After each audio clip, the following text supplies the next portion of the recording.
Amen. Open your Bible in Ephesians chapter 5, verse number 19. Ephesians chapter 5, verse number 19.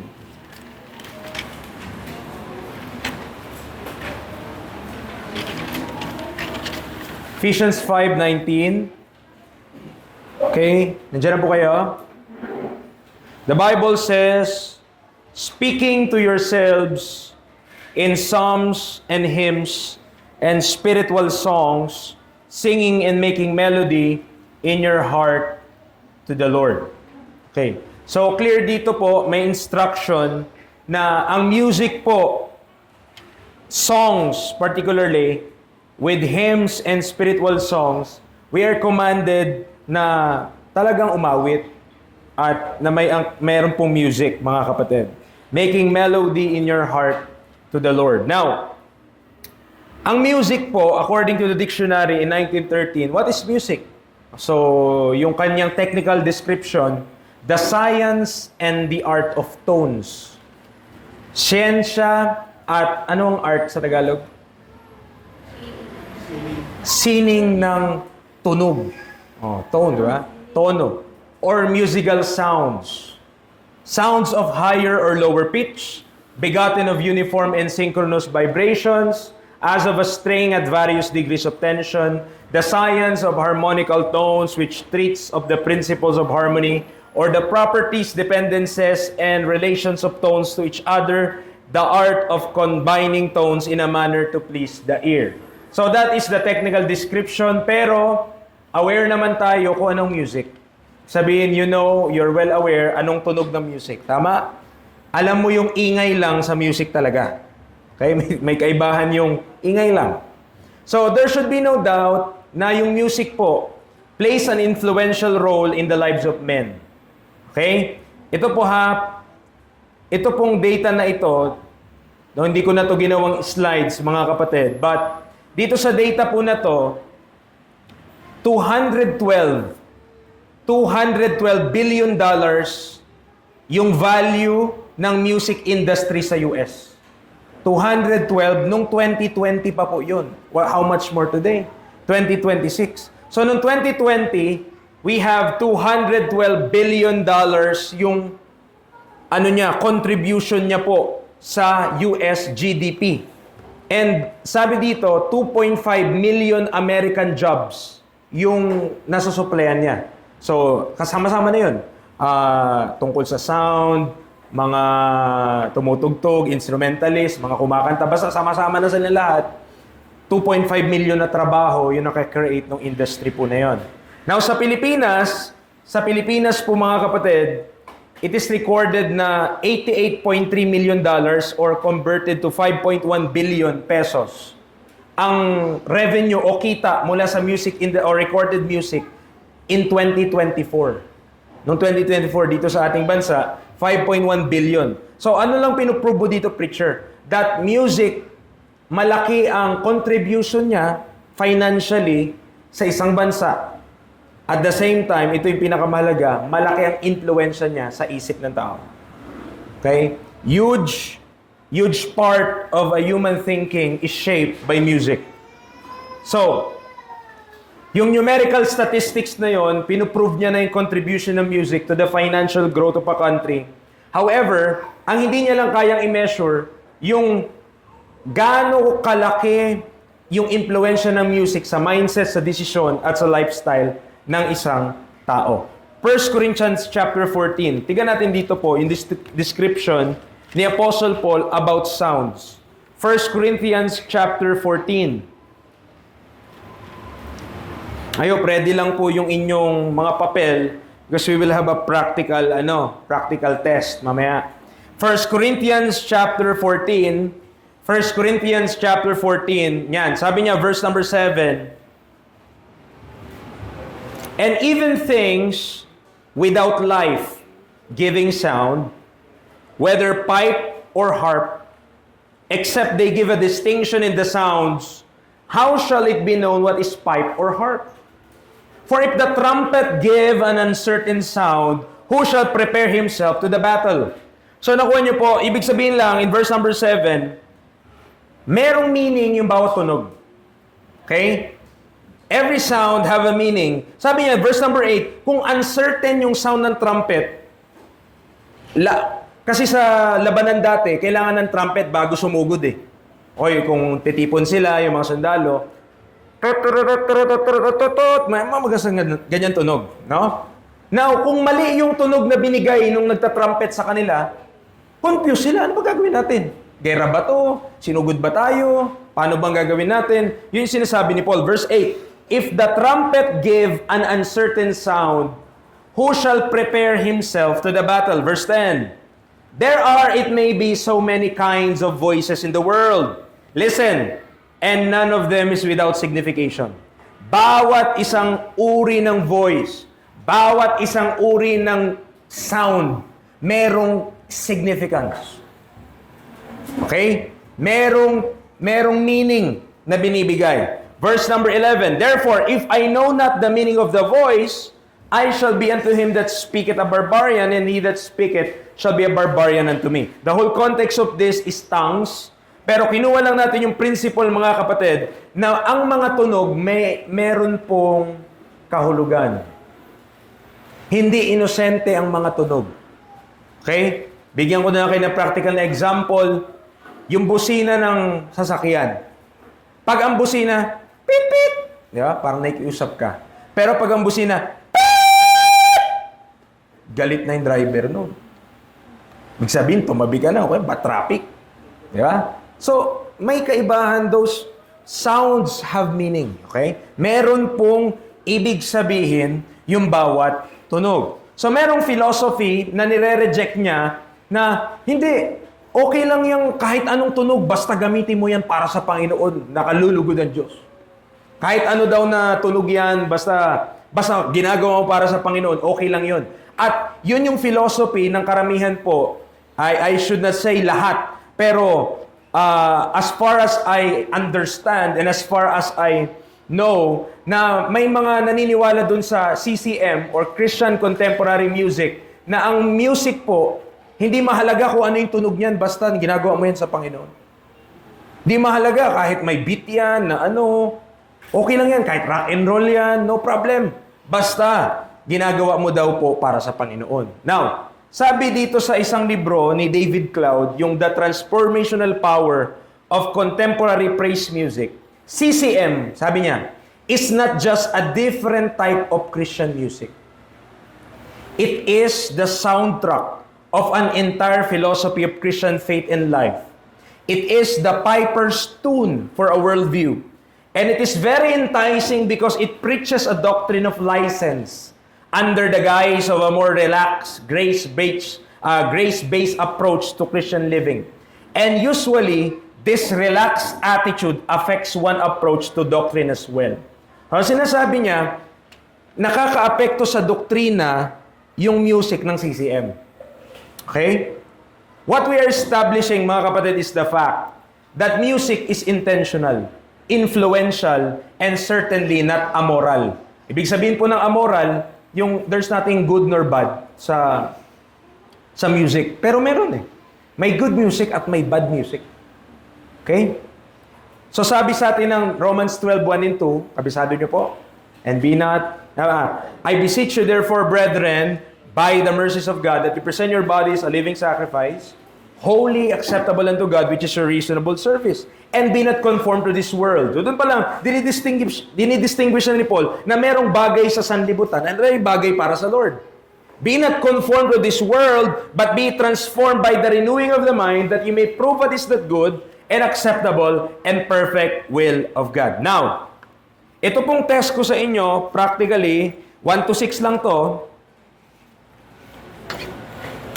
1 to 6 na eh. Okay? Ang isasagot nyo lang, CCM ba siya o world? O yan ha. Dalawa lang pagpipilian. Yung tugtog ba na yan, yung kanta ba na yan, CCM o sa sanlibutan? Papatugtog ko. O. Ipi-play ko muna yung 6 na ito. Okay? Ipi-play ko yung 6. Ngayon, sasabihin nyo, papakinggan natin Papakinggan. Okay, ipi-play ko po dito. Ngayon, sulat nyo dyan sa papel nyo, number 1. Mukhang tunog CCM to, CCM. Mukhang tunog mundo to, mundo. Ganon 6 lang. 6 lang. Ready na po kayo? Maririnig nyo po ito, tiyak. Malakas po yung speaker natin eh. Ready na, ready. Pwede magkopyahan, walang bawal.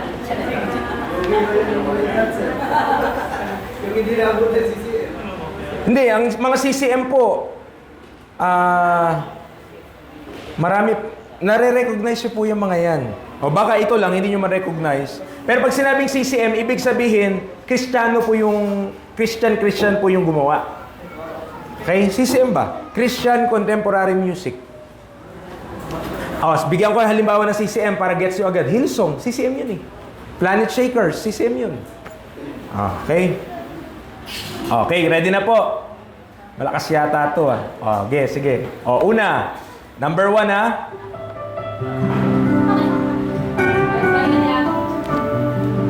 Wala pong magsasalita dyan kung alam niyo yung kanta na yan ha.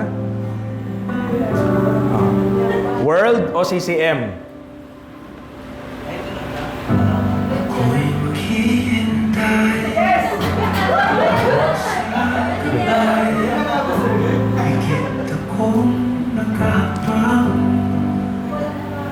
Yun ay number 1. Number 2 na tayo agad. Okay, number 2. Number 2 na. And then number 2 ta. Number 2.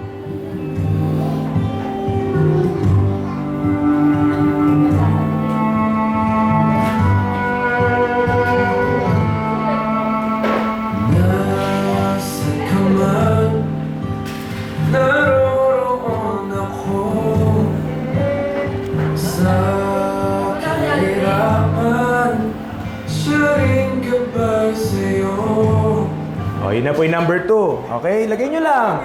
CCM? CCM o World? Okay? Pili lang ha.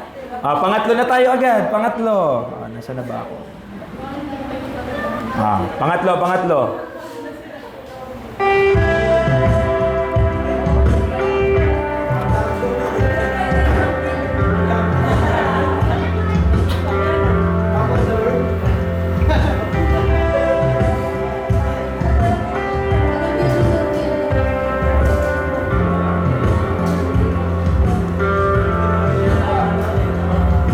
Yun na po yung pangatlo. Yun na. Yun na yun. Yun na nga yung tunog na yun. Hindi ko na ulitin ha. Mamaya na lang. Number 4 na tayo. Number 4. Wait lang. Dito tayo. Banda.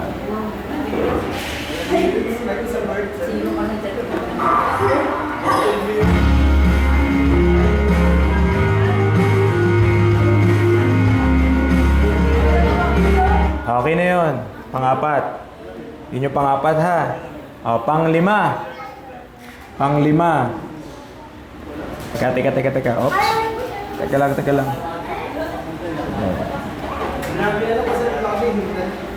Pang ano na po to? Ano number na to? 5.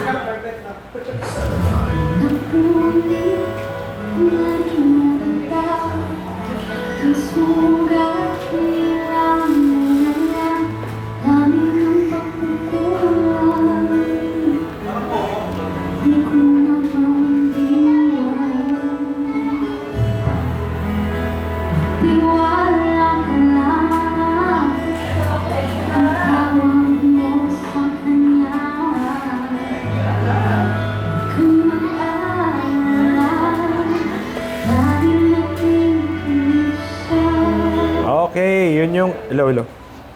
Lobat na naman ako, bro. Baterya.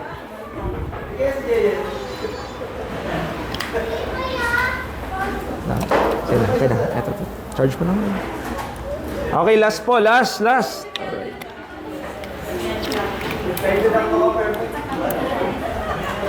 Okay, last. Teka lang. Huwag ka maingay. Oops.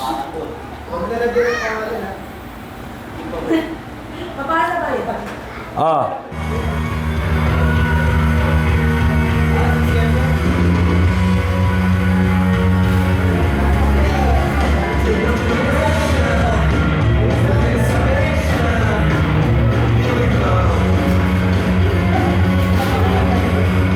Okay na. Okay. Okay. Ready na kayo? Love, meron ka bang panyo?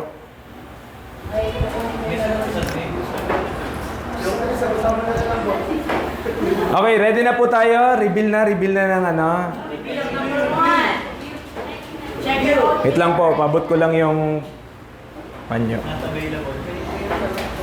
Okay, ready na. Mukhang yung iba sa inyo, perfect ah.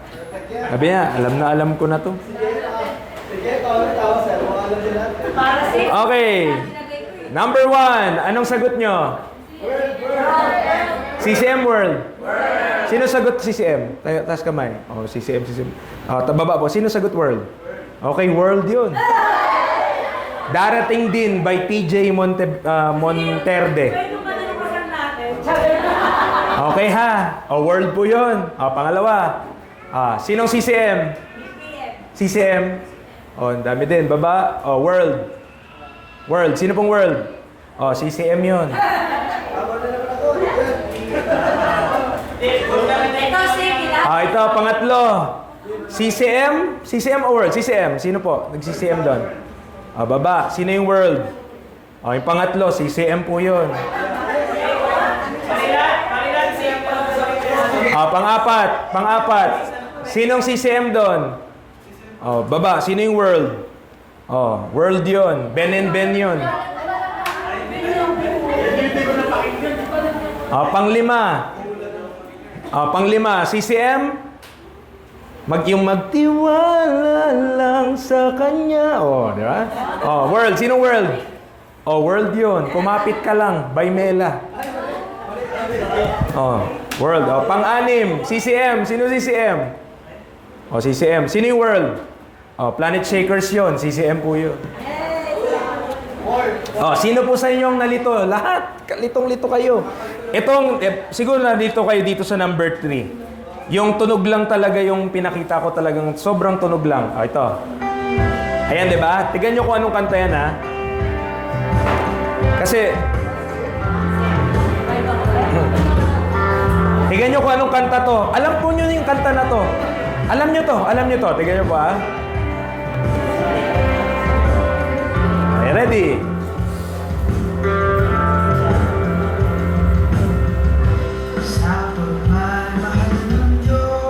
Alam mo yung kanta na, di ba? Dakilang pagmamahal.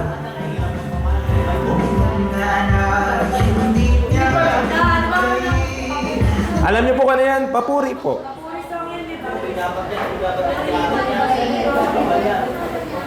Kaso lang, Brother Joel, papuri ang nag-release ito eh. Latest. Yung mga papuri 1, papuri 2, okay?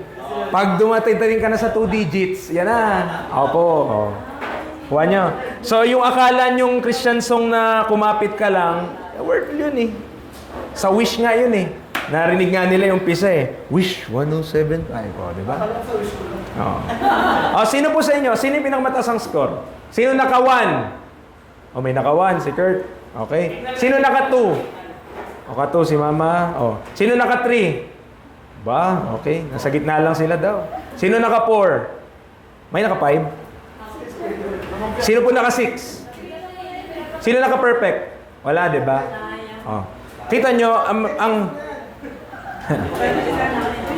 okay. Ang pinuprove lang po nung test na yon, could you discern between CCM and the world? When the sound is so similar. Tipin mo yung isa, yung tunog niya, actually yung ibang kanta ng world, mas tunog Kristiyano pa eh. Kung sa practical lang. But there is a difference between what is godly and what is worldly. At yun yung pinoprove po natin in this study, mga kapatid. Balik tayo sa 1 Corinthians chapter 14. 1 Corinthians chapter 14.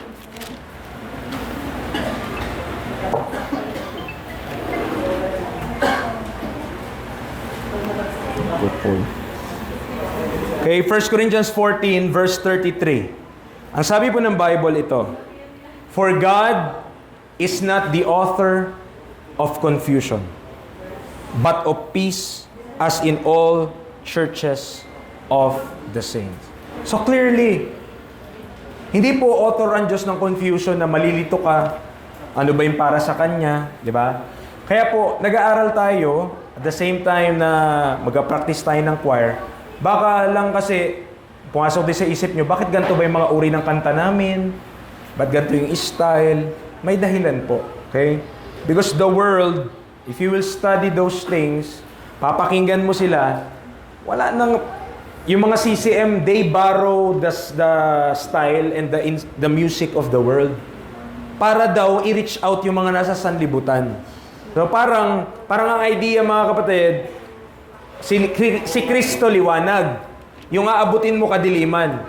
Bawasan mo yung liwanag kasi nga para hindi sila masyadong masilaw. Okay? But that's the problem. So we need to discern what is carnal and spiritual music. Yun po you need to discern. Kailangan aware po kayo doon. Kahit po sa mga nagsa-song offering, kahit po doon sa mga nagbibigay dito ng special number, i-discern natin baka yung ating kinakanta, yes, hymn nga, may mga hymn din. Pero yun nga, may backbeat naman. Diba? So, yun yung iingatan natin.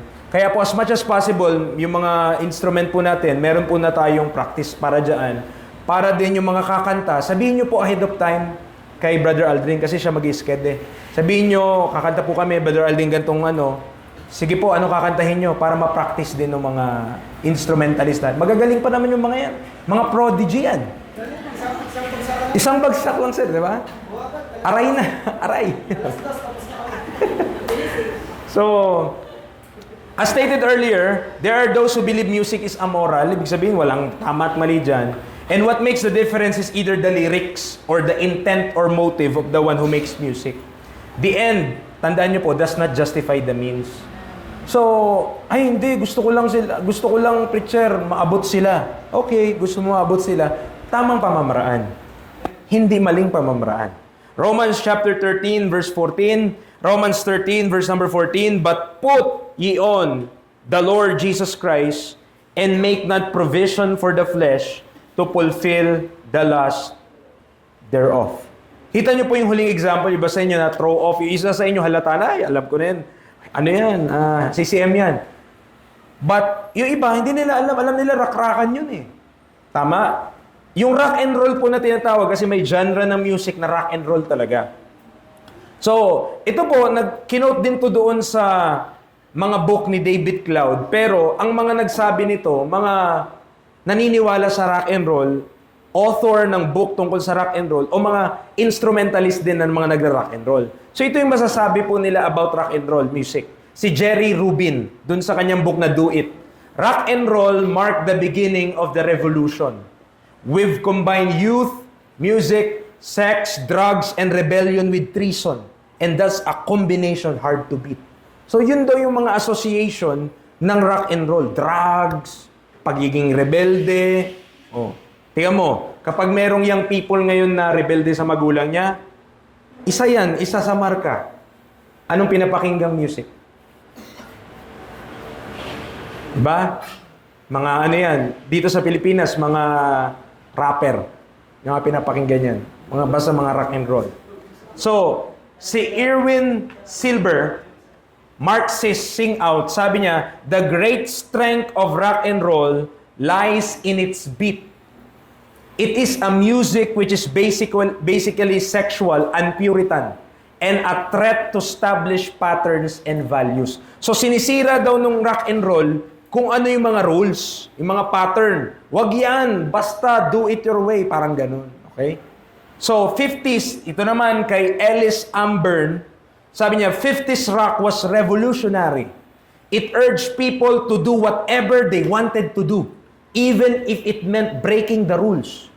From body, the burgeoning youth culture received rock's message of freedom, which presaged the dawn of a decade of seismic change and liberation. Buddy Holly left the United States for the first time in 1958, carrying rock and roll music as well as its highly subversive message of freedom to the world at large, laying the groundwork for the social and political upheavals. Rock and roll was instrumental in fomenting in the following decade. So isa pa, rock music is the heart and soul of an ungodly global pop culture. Oh. And what do you have with most na mga TikTok? Ano yung music? Anong background music ng karamihan ng mga TikTok? Amazing Grace? Hindi. Madalas yun, mga ano yun, pop music yun. Rock and roll yun. Okay? Ang hirap kaya maghanap ng pop music ngayon na walang backbeat. Pangalanan nyo kung sino? Ben, Bini, sino pa? Lahat yan may backbeat. Kasi bakit mo pakinggan niya kung walang na gano'n? Diba? Kaya yun yung nag-aano nung appetite mo para pakinggan mo siya ng pakinggan. So, if they who make, sila nga na mismong gumagawa ng rock and roll music, umaamin na kung tungkol saan yung rock and roll. Bakit yung mga Kristiyano, magbubulag-bulagan pa na, hindi, okay lang yan. Basta gagawin mo yan para sa Panginoon. Tatanggapin niya ng Panginoon, mga kapatid. Isang kabulagan yun. Sila na nga mismo umaamin na ayaw pa natin paniwalaan. Okay? So, how could we dismiss such a clear contrast between light and darkness? Either, dalawa lang yan, completely ignorant sila sa issue, hindi nila alam na hindi tama yung ganong music, or intentionally, dinidismiss nila yung mga yon kasi talagang gusto din nila yung ganong music. Okay? So, both of which, hindi po katanggap-tanggap. So, there is certainly a God-honoring music and a God-displeasing one. Merong katanggap-tanggap sa Diyos, na-honor ang Diyos, at merong hindi siya napiplease. So, one which worship God at its worship, while the other worships something else. So, ang intent ko po sa introduction lang po na ito, sa study na ito, ay to be an eye-opener to the vast world of music and influence in Christendom. Napakarami pong music na, godly music, na hindi pa natin nakakanta o hindi pa po kayo aware. Napakarami. Bakit tayo magsimulang i-play o bakit natin i-play yung mga questionable music, yung meron namang maayos. At madami naman po talaga. Okay? So iwanan ko na lamang po kayo ng Philippians 4:8, then magpa-practice na po yung choir. Philippians chapter 4 verse number 8. Philippians chapter 4 verse number 8. Ang sabi ng Bible, finally, brethren, whatsoever things are true, whatsoever things are honest, whatsoever things are just, whatsoever things are pure, whatsoever things are lovely, whatsoever things are of good report, if there be any virtue, and if there be any praise, think on these things. What we allow to dwell in our minds will affect our lives. Mga kapatid, ang music, malaki po epekto niyan. Okay? Malaki epekto niyan. Kaya sa mga young people natin, naku po, give up nyo na yung mga yan. Nakasave pa sa mga cellphone nyo, pinapakinggan nyo para araw. Hindi, pang-encourage lang, preacher. Mag-down na down ako. Down na down ako. Yung antayin ko lang yung kay April Boy, yung kay Basilio. Ang tanda na ba yan? Tagal na yan. So, ang point lang, yung pop culture po natin, hindi yan talaga sa Diyos. Talagang defiant yung mga yan sa Diyos. Now, hindi siya Christian. It's un-Christian. Okay? Tama po. Ingat tayo. Okay? Practically, pag magma-My Day tayo, tapos ano yung kakakibat na tunog ng My Day? Diba? Parang nakalagay sa My Day, glory to God. Pero yung tugtog, aba naman. Parang hindi associated dun sa glory to God yung tugtog ng So, marami, matututunan po natin music. Anong mga music ang dapat, anong mga music ito. So tayo po yung manalangin, Lord, thank you sa pagsami po sa amin, munting devotion na meron po kami about music. I pray na maging eye-opener lang at least sa mga brethren regarding this type of things. Nawa, maunawaan namin, magkaroon kami ng discernment what to listen to. Dahil lang po namin, it will surely affect us. The things that we listen to, yung mga tunes, yung mga sound, yung mga rhythm, yung mga beats na ito. Tulungan niyo po kami na maging discerning for your glory in Christ I may pray. Amen and amen.